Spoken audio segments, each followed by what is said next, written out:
যদি আল্লাহ তাআলা হুকুম চলে সে ব্যক্তি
আমাদের পূর্বে তোমার বলতে যে আলোচনা করছিলাম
রাশিয়া আসলে 10 বছর চেষ্টা করলো, কোনো কিছু করতে পারে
নিজেদের মন করা ভালো পরিচিত শাসন গ্রহণ করবে, তখন এটার মধ্যে শান্তি গ্রহণ করতেছে, কিন্তু অত শান্তি নেই।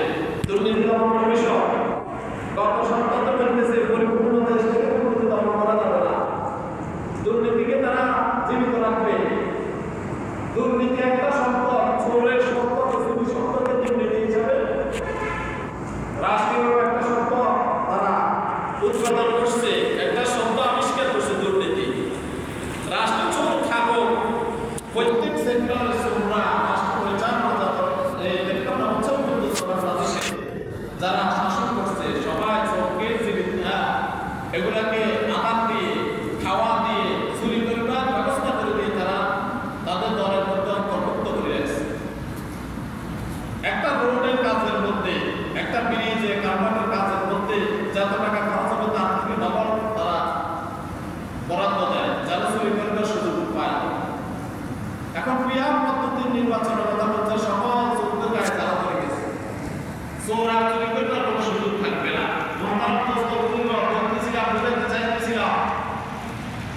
প্রত্যেকে যারা তারা ধরা থেকে বাঁচে যায়, আমরা যারা তারা ধরাই করতে না হয়। এজন্য ইসলামী শাসনের কথা বলি, আপনি ইসলামে শুধু নামাজ, রোজা, হজ, যাকাত এগুলো করবেন, রাষ্ট্রীয়ভাবে ইসলাম প্রতিষ্ঠা হোক আপনি চাইবেন না। আপনি নিজেকে নিজে মুসলমান, আপনি ইমানদার দাবি করতে পারেন, আল্লাহ তাআলার ভাষায় আপনি মুসলমান নয়, ইমানদার নয়। যখন দেশ ইসলামী শাসনের জন্য ইসলামী দলগুলো কাছাকাছি হয়ে আসছে, এখন তদন্ত হচ্ছে, তখন চোর ডাকাত খুনিদের গায়ের মধ্যে এখন জ্বালা শুরু হয়েছে, আগুন ধরে গেছে। চোর ডাকাতের গায়ের মধ্যে যখন পূর্ণিমা চাঁদ উদিত হয়, কোনোভাবে চোর সহ্য করতে পারে না, তার চুরির ব্যাঘাত ঘটে, কিন্তু পূর্ণিমা চাঁদ তার গতিতে চলতে থাকে। তার কষ্ট পাওয়ার কারণে, সে ব্যতীত হওয়ার কারণে, গালি দেওয়ার কারণে পূর্ণিমা চাঁদ কি অন্ধকার হয়ে যায় না, তার গতিতে সে চলতে থাকে, চলবে। ইসলামী শাসনের সময় ঘনিয়ে আসছে। গত বছর থেকে আলোচনা করতেছিলাম, 100 বছর পরে দুনিয়ার পুরো পৃথিবীর মধ্যে যে কোনো কাজের একটা পরিবর্তন ঘটে। 1926 সালে এই বিশ্ব থেকে ইসলামী খেলাফত ইহুদি খ্রিস্টান চক্রান্ত করে পুরো পৃথিবী থেকে ধ্বংস করে দিয়েছে। এখন 2025 সাল, এই সাল থেকে আপনারা দেখবেন ইসলামী খেলাফতের ইউরোপের, আফ্রিকার অনেকটা অঞ্চল ইসলামী খেলাফত প্রতিষ্ঠা হওয়া শুরু হয়েছে। আফগানিস্তান 2021 সালে, 2022 সালে 15 আগস্টে তারা স্বাধীন হয়েছে, ইসলামী খেলাফত প্রতিষ্ঠা হয়েছে। দেখেন তারা কবে প্রতিষ্ঠা হয়েছে, তাদের অর্থনৈতিক এত দুর্বল ছিল, তাদের রিজার্ভ সবগুলা ইহুদি খ্রিস্টান আমেরিকা বাজেয়াপ্ত করে রাখছে। তারা যখন ক্ষমতায় আসলো, আমেরিকার সকল ন্যাটো বাহিনী, সন্ত্রাসী এই দল যখন দেশ থেকে রাত্রের অন্ধকারে পলায়ন করছে, এরপরে যখন দেশের ক্ষমতা তালেবানের হাতে আসলো, আসার পরে সবাই পৃথিবীর প্রত্যেক দেশ বলতেছে এরা না খাই করতে হবে, এদের দেশে কোনো অর্থ নাই। আল্লাহ তাআলার মহান রিজিকদাতা, এমনভাবে রিজিকদাতা তারা তাদের ব্যবস্থা করে দিয়েছে, আমাদের দেশের থেকে তাদের টাকার মান এখন অনেক উপরে। আরিফ মাহমুদ সে বিশ্ব সফরে এখন আফগানিস্তান আছে, সে গতকালও তার একটা ভিডিও দেখলাম, বাংলাদেশের টাকা আর আফগানিস্তানের টাকার মধ্যে অনেক পার্থক্য। বাংলাদেশের 200 টাকা, আফগানিস্তানের 100 টাকা। বা আফগানিস্তানের 100 টাকা বাঙালি, বাংলাদেশে 200 টাকা হয়। আমরা মনে করি যে 200 টাকা হলে তো আমাদের টাকা বেশি, আমাদের টাকা মান কম। ওদের 100 টাকা যে জিনিস ক্রয় করতে পারবে, আমাদের 200 টাকা দিয়ে জিনিস ক্রয় করতে হবে আমাদের দেশেও। যাই হোক, আল্লাহ তাআলা তাদেরকে তেলের খনি, লিথিয়াম যে ব্যাটারির মধ্যে যে লিথিয়াম দেয়, যে একটা পদার্থ আছে,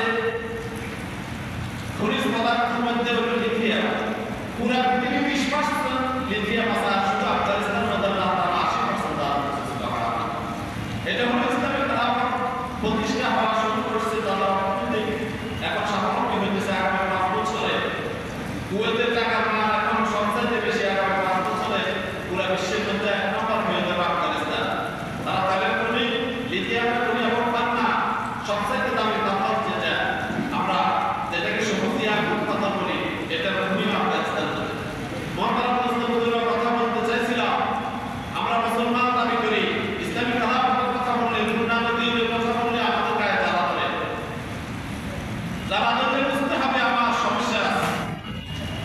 দুধ এটা ভালো জিনিস,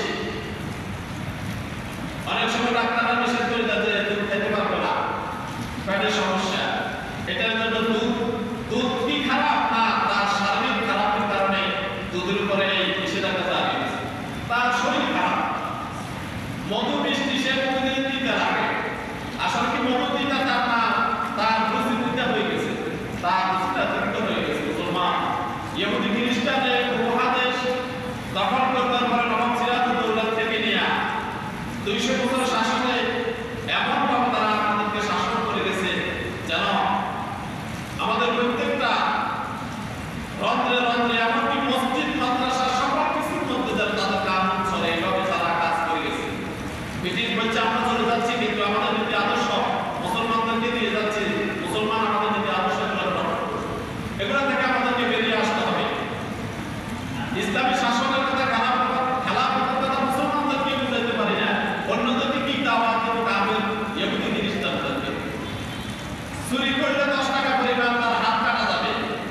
একটা চোর যদি হাত কাটে, যে চোরগুলা স্বভাবের চোর, অভাবের চোর, অভাব হয় রাষ্ট্রে যখন গরিবদের কোনো ব্যবস্থা দিচ্ছে না, গরিবদের সংরক্ষণ রাষ্ট্রের জায়গার কথা। আফগানিস্তানে দেখেন যারা ভিক্ষা করে তাদেরকে পুনর্বাসন করছে, তারা বসবাসের জন্য বাড়ি ঘরের ব্যবস্থা করছে এবং প্রত্যেক ফ্যামিলিকে আফগানি ইউরো দিতেছে মাসে 5,000 টাকা করে। তারা তাদের সংসারে কাজ করে বিবাহিত একটা ছেলে একটা মেয়ে বিবাহ হতে তার জন্য 5,000 টাকা মতো আফগানি ইউরো, এটাতে তাদের সংসার চলতেছে এবং তাদের বাড়তি টাকা তারা সঞ্চয় করে রাখতেছে।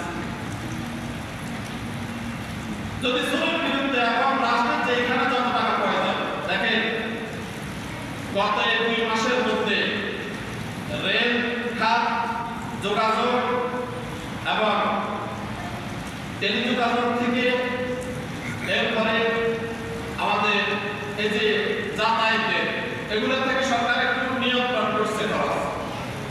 এই সরকার নিয়ন্ত্রণ করার পরে 24,000 কোটি টাকা রাষ্ট্রে বাড়তি থাকতেছে।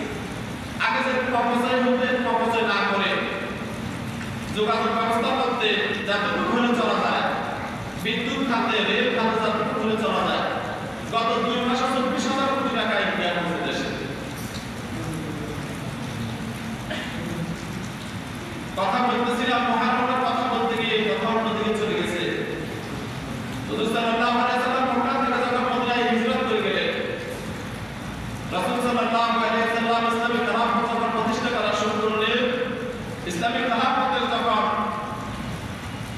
মানুষের সুফল দেখতে পাইল, তখন আস্তে ক্রমান্বয়ে অল্প সময়ের মধ্যে পুরো পৃথিবীর অর্ধেক মুসলমানদের হাতে চলে আসছে। চুরির শাস্তি, ডাকাতির শাস্তি, যারা বলতেছিলাম একটা হলো অভাবের চোর আর একটা হলো স্বভাবের চোর। এখন আমাদের দেশে স্বভাবের চোর বেশি, তার অভ্যাস মতো সে চুরি করে, টাকা পয়সার অভাব নাই, সরকারি বেতন তার 1 লক্ষ টাকা, সে বিসিএস কেনার 40-50 হাজার 1 লাখ 2 লাখ টাকা তার বেতন, এরপর সে চুরি করে। কারো ঘরে ঢোকে না, চুরি না ডাকাতি করে। এই শব্দটা তার চুরি ডাকাতি শব্দটাকে দুর্নীতি দিয়ে পরিবর্তন করছে। সে এক্সিলেন্ট, আপনি গেছে বিসিএস কেনা এক্সিলেন্টে, আপনার জমির কাগজপত্র ঠিক আছে কিন্তু আপনাকে আরেকজন জ্বালা দিচ্ছে, সে একটু তার বাবার খাতায় ঠিক করে দিবে যে এই ব্যক্তির জমি, ওইখানে ঘুষ দিতেছে। এরপরে সেই ইউনো উপজেলা নির্বাহী অফিসার, পুরো উপজেলা সমন্বয় দায়িত্ব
মহতারাম দোস্ত বুজুর্গ, সবাই বাইরে ইসলামী খেলাফতের উপর অন্য সময় আলোচনা করবো।